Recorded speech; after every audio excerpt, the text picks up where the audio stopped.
Rabindranath school মাঠে তো আমার এনে মারছে, মারার পরে আমার মোবাইলও আমার বাবা কল দিছি, কল দেওয়া হইতেছে যে 20,000 টাকা দিব আমার বইনিরে, আমি কিছু কিতা করেন টাকাটা লইয়া যা।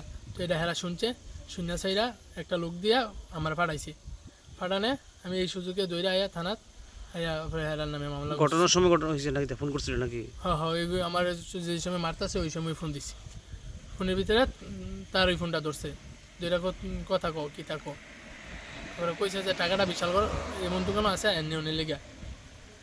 আচ্ছা, পরে কি থানাকে আশ্রয় নিছো? হ্যাঁ, পরে আমি থানাতে আশ্রয় নিয়ে থানার নামে মামলা করছি। মামলা কার বিরুদ্ধে করছো?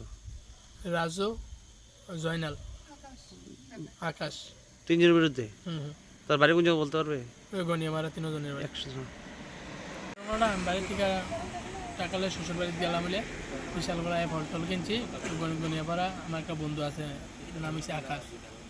আমি যে বন্ধু বাড়িতে নিয়ে বাড়িতে কই আমি শ্বশুর বাড়ি যাম, তুই বাড়িতে নিয়ে আমি বাড়িতে, তাহলে আমি গেছি, যেমন তেজি গেছে যে কিরে যাবি শ্বশুর বাড়ি, বলছে আর বড় টাকা আছে, টাকা দিনে শ্বশুর বাড়ি দিয়ে তো গেছি। তারা যাওয়ানোর পরে জয়নাল সিঙ্গাল আইসি, হ্যাঁ থেকে তুলে লয়ে গেছে রবীন্দ্রনগর স্কুল মাঠও, ঠিক আছে, নিয়ে হেন ওই রাজু নামে একজনের কল দিয়ে আনছে, এনে সেটা আমার কাছে 85,000 টাকা ছিল, আর এক বুড়ি 5 আনা ওজনের একটা চেন আছিল, এটি নিছি। কে গেছিল? এন জয়নাল আর রাজু। টাকাটাকে নেওয়ার সময় কে দেখছিল? এন অন্য কোনো লোক ছিল না, আমার এন থেকে তুলে লয়ে গেছে জঙ্গল। না, যে সময় টাকাটা লয়ে যাচ্ছেন ওই সময় কি তারা দেখছিল কেউ? না, ওই আমার বন্ধু আকাশ হ্যাঁ, আসছিল। আকাশ কি জড়িত রয়েছে? জড়িত রয়েছে।